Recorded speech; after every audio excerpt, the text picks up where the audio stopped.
বন্ধুরা সবাই কেমন আছো? বন্ধুরা আজকে তোমাদের আপন মায়ের পুকুরে ছেলের ঠাকুর ডুবানো নিয়ে অসাধারণ একটি সত্য ঘটনা বলবো। গল্পটি শেষ পর্যন্ত শুনলে তোমরা বাধ্য হবে হাতের কাজ করতে। না হলে সবাই আমাকে কাজ করে দিয়ে যাবে, আমি বাধা দেব না। 5 বছর আগে আর্মিতে ভর্তি হয়েছি। বাড়িতে মা আর ছোট একটা বোন আছে, অনেক আগে মারা গেছে। আমি তখন 9-এ পড়ি আর ছোট বোনটা 5-এ।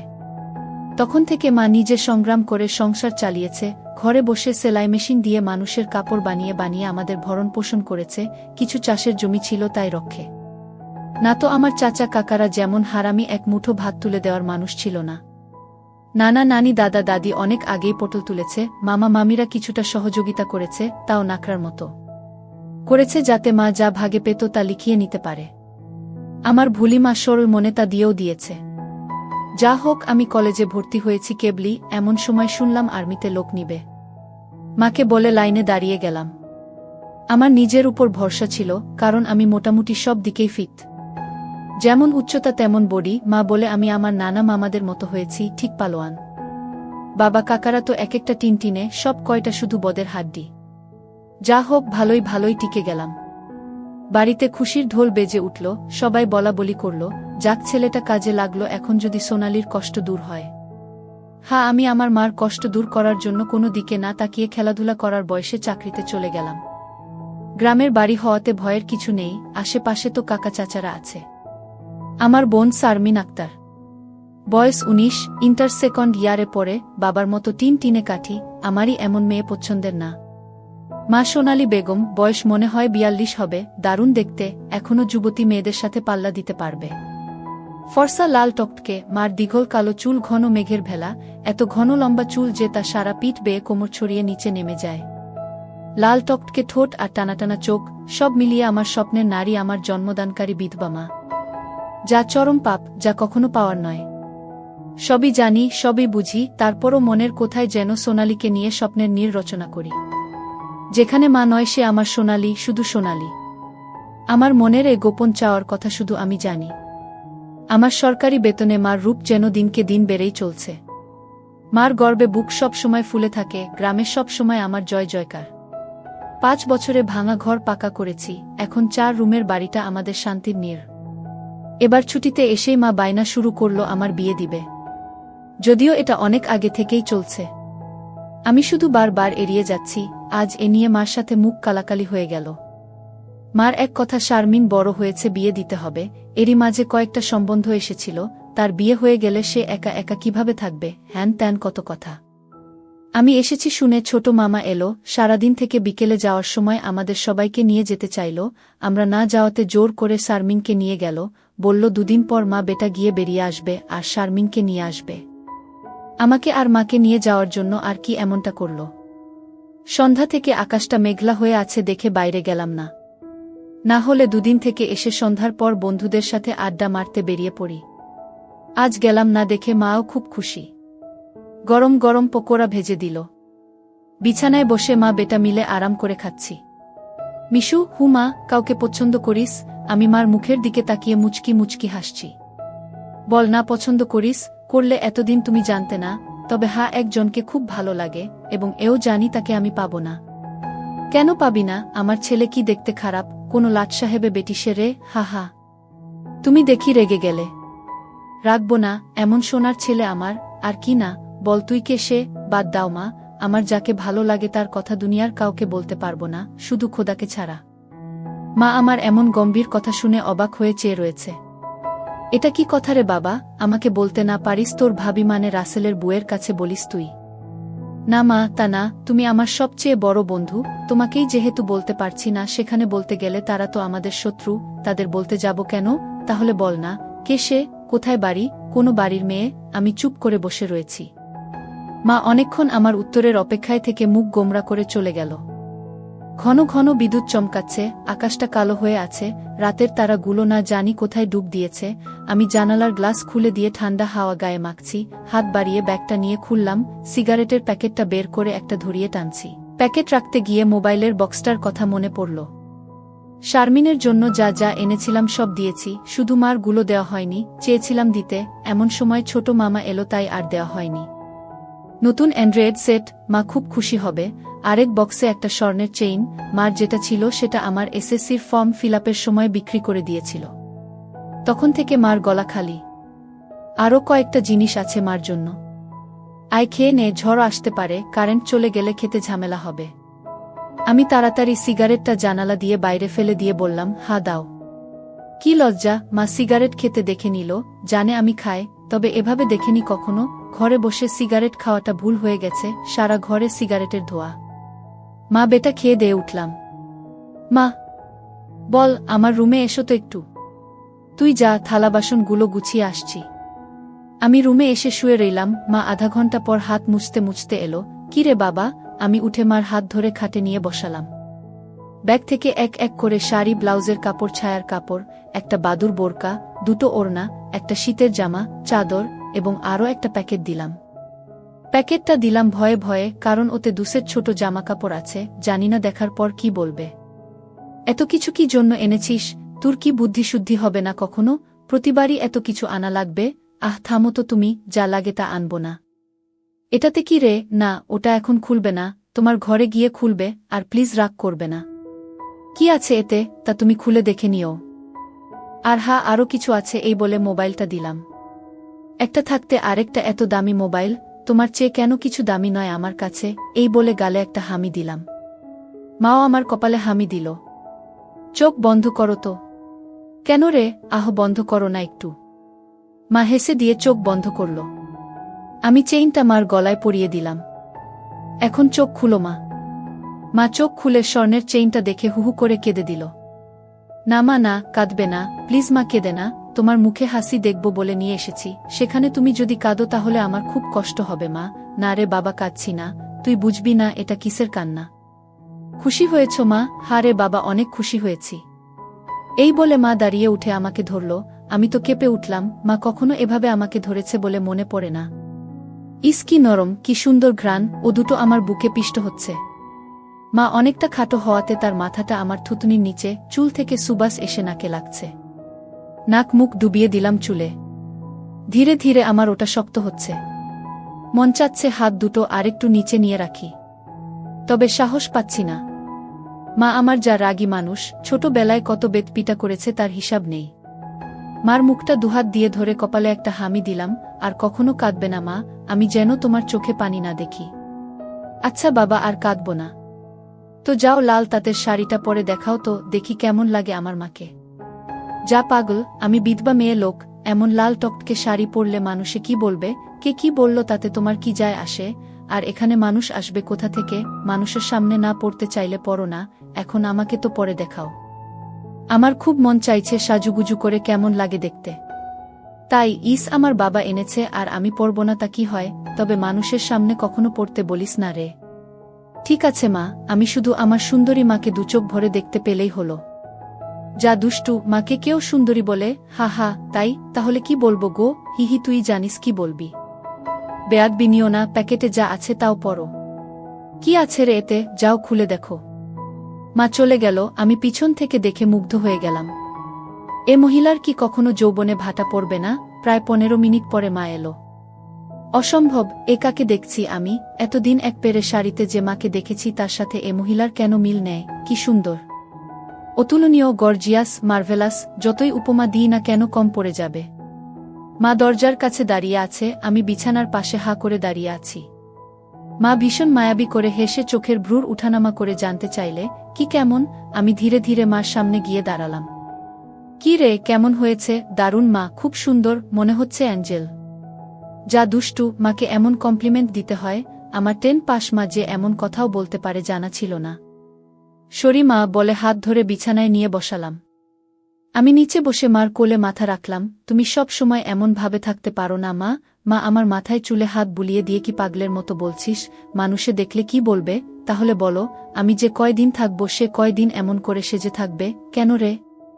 আমার খুব ভালো লাগে মা। হি হি পাগল, আচ্ছা থাকবনি। আমি মুখ উঠিয়ে মার মুখের দিকে তাকিয়ে, ওগুলো পড়েছ মা? যা শয়তান, কিছু তো শরম কর।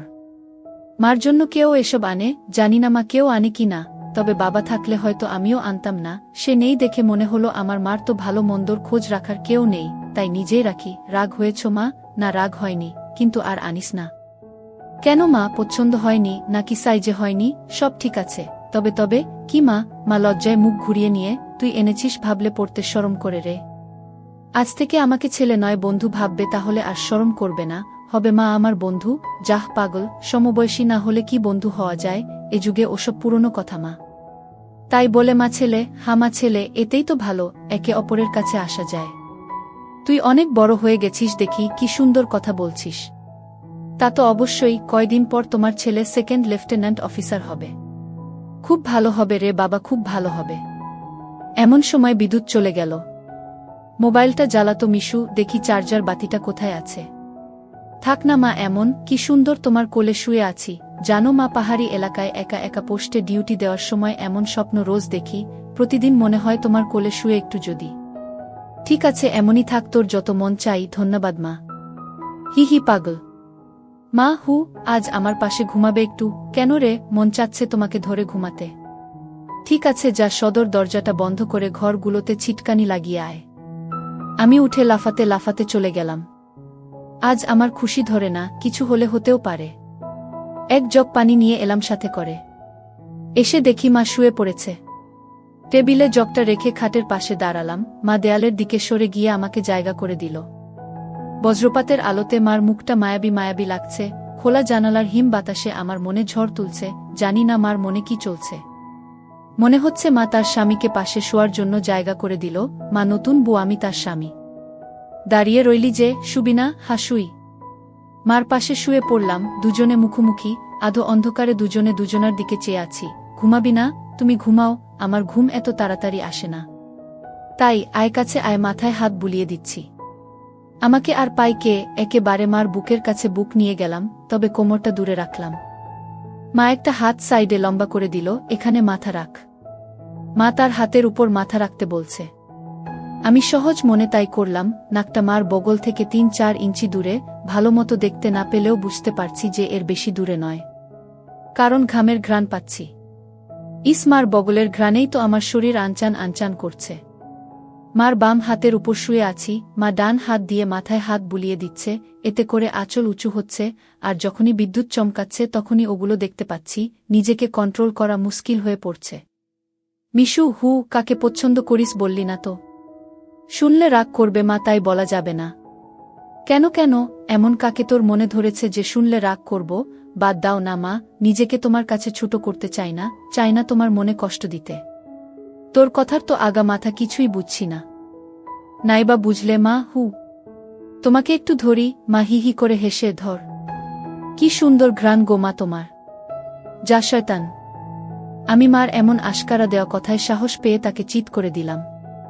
মন চাচ্ছে কোমরাটা উপর তুলে দিতে। মুখটা উঁচু করে হামি দিয়ে বললাম, আমি তোমাকে খুব ভালোবাসি মা। মা আমার মুখটা দুহাত দিয়ে ধরে, আমিও তোকে খুব ভালোবাসি রে সোনা। আমার ভালোবাসাটা অন্যরকম মা। কেমন রে? মা ছাড়া আরো অনেক কিছু। কেমন? শুনলে রাগ করবে না তো? আহ বল না, এত পেঁচাচ্ছিস কেন? তুমি আমার ড্রিম গার্ল মা, তাই তো? কি? হ্যাঁ মা, জানি এটা শুনে আমাকে খারাপ ভাবছ, এজন্যই বলতে চাইছিলাম না। আমি তোর মা মিশু, এমনটা কিভাবে ভাবতে পারলি? জানি না মা, শুধু জানি আমি তোমাকে প্রচণ্ড ভালোবাসি, তোমাকে ছাড়া কাউকে ভাবতে পারি না।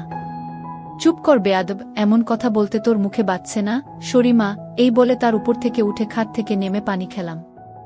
মাও বিছানার উপর উঠে বসেছে। বুঝতে পারছি সে অবাক হয়ে আমার দিকে তাকিয়ে আছে। জানালার ধারে গিয়ে দাঁড়ালাম। বৃষ্টি থেমে গেছে, তারপরও আকাশ কালো হয়ে আছে। চাঁদ তারা কোথায় যেন লুকিয়ে গেছে আজ। ঠিক আমার হৃদয়ের মতো চারিদিকে অন্ধকার। এমন সময় কারেন্ট এলো। ঘরটা আলোকিত হয়ে গেল। আমি জানালাটা লাগিয়ে দিলাম, পর্দা ঝুলিয়ে দিয়ে ঘুরে দাঁড়ালাম। মা বিছানার উপর হাঁটুতে মাথা দিয়ে নির্বাক বসে আছে। ফ্যানের হাওয়া আমার রেশমি চুলগুলো দোলা দিচ্ছে। মনে হচ্ছে নববধূ বসে আছে। মা মুখ তুলে আমাকে তার দিকে এক মনে তাকিয়ে থাকতে দেখে, এখনে আয়। আমি মার কাছে গেলাম। বস। বসলাম। মা আমার পিঠে হাত বুলিয়ে দিয়ে বলে, এমনটা হয় না বাবা, আমার লক্ষ্মী সোনা ছেলে। আমি কিছু মনে করিনি। আমি জানি তোদের বয়সের ছেলেদের ফ্যান্টাসি হয় খালা, চাচিরা। তবে মাকে নিয়ে ফ্যান্টাসি রচনা করা একটু বেশি হয়ে যায়। সরি মা। আমার ভোলি ভালি মা যে এতটা বুঝে, এতটা পোক্ত আমার জানাই ছিল না। এত অনেক শেয়ানা। ঠিক আছে, চেষ্টা কর আমার উপর থেকে মনটা সরিয়ে অন্য দিকে নিতে, বিয়েটা করে নে, দেখবি সুন্দরী বউ পেলে মাকে ভুলে যাবি। আমি মাথা নিচু করে, পারবো না মা, প্লিজ, নিজের সাথে অনেক লড়াই করেছি, আমি ক্লান্ত মা, কিছুতেই তোমাকে মন থেকে সরাতে পারি না। কেন রে, কি এমন পাস আমার মাঝে? আমি মুখ তুলে মার মুখের দিকে তাকিয়ে, জানি না মা, শুধু জানি তুমি আমার সব, তোমার কথা চিন্তা করলেই আমার কি তোর পাগল হয়ে যায় মা। মা মুচকি হেসে, ও কিছু না, নিষিদ্ধ জিনিসের প্রতি টান একটু বেশিই হয়, আমি তো বুড়ি হয়ে গেছি, তুই যেমনটা ভাবিস তেমনটা আমি আর নেই। মার এমন কথা শুনে আমি কেঁপে উঠলাম। মা কি ইশারায় আমাকে বুঝালো যে তার জিনিসপত্র আর আগের মতো নেই, দেখলে আমার পছন্দ হবে না? দেখ বাবা, এক একজনের এক একজনকে ভালো লাগে, তাই বলে কি তাকেই নিজের করে পেতে হবে এমন কেন কথা আছে? অন্য কেন মা হলে এসব কথা শোনার সাথে সাথে চিৎকার চেঁচামেচি করে বাড়ি মাথায় তুলত। আমি কিন্তু তা করছি না, কারণ তুই আমার একমাত্র ছেলে, নারী ছেঁড়া বাঁধন, তোকে আমি অনেক ভালোবাসি, তাই বলছি আমার ভালোবাসার মর্যাদা রাখতে বিয়ে করে নে বাবা, দেখবি ধীরে ধীরে আমার থেকে মন বোমার দিকে চলে গেছে। ধন্যবাদ মা, তুমি আমার কথা মন দিয়ে শুনেছ এবং যুক্তি দিয়ে ভালো মন্দের বিচার করেছ বলে। তবে লজ্জা না করে বলছি মা, এর আগেও আমি দু একটা মেয়ের সাথে মিশেছি, তারা শুধু সুখ পেয়েছে আমার কাছে, আদর ভালোবাসা একটুও পাইনি আমার কাছ থেকে। এমনকি আমার নিজেরও হয় না যতক্ষণ চোখ বন্ধ করে তোমাকে না ভাবি। যখন সেসব মেয়েদের জায়গায় তোমাকে কল্পনা করি তখন আমি আর নিজের মাঝে থাকি না, সুখের সাগরে ভেসে যায়, কেবলমাত্র তখনই হয় আমার। তুই তো অনেক দূর এগিয়ে গেছিস, তাহলে আমি অনেক আগে থেকেই বুঝতে পেরেছিলাম যে আর চোখে লুকিয়ে লুকিয়ে আমাকে দেখিস। ভাবতাম শয়তান ছেলে পুলে, আরেকটু বড় হলে সমবয়সী মেয়েদের সাথে মিশলে ঠিক হয়ে যাবে, কিন্তু এখন দেখছি তা না, তোর দেখি বয়স্ক মহিলাদের ভালো লাগে। এতক্ষণ মার সাথে এত খোলামেলা কথা বলতে পেরে নিজেকে অনেক হালকা লাগছে। সাহস করে মাকে ধরে শুইয়ে দিলাম। মা চুলে হাত বুলিয়ে দিচ্ছে। আমি তাহলে কি করব মা? সেটাই তো ভাবছি। যেটাই ভাবো মা, আমার মতো পরিবর্তন হবে না। মানে কি? মানেটা তুমি ভালো করেই জানো। মার কণ্ঠে এবার সত্যি সত্যি রাগের আওয়াজ পেলাম। তাই বলে সারা জীবন বিয়ে করবি না, নাকি ছেলে হয়ে মাকে বিয়ে করতে চাস? মা যে এমন কথা ঠাস করে বলে বসতে পারে তা আমি চিন্তাই করিনি। আমি বললাম, বিয়ে না করতে পারলেও তো তুমি আমার হতে পারো। এটা কি মামা বাড়ির আবদার নাকি? ছি ছি মিশু, এমনটা বলতে তোর মুখে বাঁধল না? তাহলে সারা জীবন ছেলেকে এভাবেই দেখতে পাবে মা, তোমার এই মিশু কখনো বিয়ে করবে না। মার চোখে জল টলমল করছে, আমি হাত দিয়ে তা মুছিয়ে দিলাম। আমি তো এমন কিছু করিনি মা, তাহলে তুমি কাঁদছো কেন? আমরা দুজন জাস্ট আলাপ করছি। মা অনেকক্ষণ চুপ থেকে, শুন বাবা, লজ্জা শরমের মাথা খেয়ে বলছি, তোর কষ্ট আমি দেখতে পারবো না। আর বয়স্ক মহিলাদের কাপড় চোপড়ের উপর থেকেই কেবল ভালো লাগে, খুললে নয়। তুই যদি চাস তাহলে আমাকে সেভাবে একবার দেখে নে, তাও তুই মতো পরিবর্তন কর। তবে শুধু দেখতে পাবি, কিছু করতে পারবি না। মার মুখে এমন কথা শুনে আমি আর দুনিয়াতে নেই। বল রাজি? আর যদি আমি দেখে আরও বেশি আকর্ষণ অনুভব করি তাহলে? আমি বলতে চেয়েছি যে, আজ আমাকে দেখ, আর আগেও তো তুই অন্যদের দেখেছিস, তাহলেই তফাৎটা বুঝতে পারবি। আমার মনে হচ্ছে আমার মতো মার মনের ভিতরেও কিছু আছে, নয়তো দেখার কথা। আমি তো কিছু বলিনি, মা নিজ থেকে দেখতে দিতে চাইছে যে। রাজি? রাজি। যা, বড় লাইটটা বন্ধ করে ছোট লাইটটা জ্বালিয়ে আয়। মনে মনে ভাবলাম, কি সৌভাগ্য, আজ তো আমার পোয়া 12 লেগে গেছে। নীল বাতিটা জ্বালিয়ে খাটের পাশে দাঁড়িয়ে রইলাম। মাও উঠে দাঁড়ালো। ধন্যবাদ মা, আমার স্বপ্ন পূরণ করার জন্য। তোর জন্য আমি সব পারি রে, শুধু কথাদের সব দেখে নিয়ে মাকে ভুলে যাবি না তো, বা ভুল বুঝবি না তো? কি বলছো মা? তুমি আমার মা, আমার স্বপ্নের রানী, আমার ফ্যান্টাসির জগৎ, সব কিছুই তুমি। তোমাকে ভুলে গেলে তো নিজেকেই ভুলে যাওয়া হয়। কথা দিলাম মা, জীবন থাকতে তোমার অবাধ্য হব না। ভুল বুঝা বা ভুলে যাওয়া তো দূরের কথা। আমি বললাম, কিছু মনে করো না মা, আমি কি ছুঁয়ে দেখতে পারবো? মা আমার চোখের দিকে তাকিয়ে, আমি তোর মা মিশু। মা, তুমি আমার মা এবং আমার স্বপ্নের রানীও। আমি পিছন দিকে গিয়ে শাড়ির আঁচলটা ফেলে দিলাম।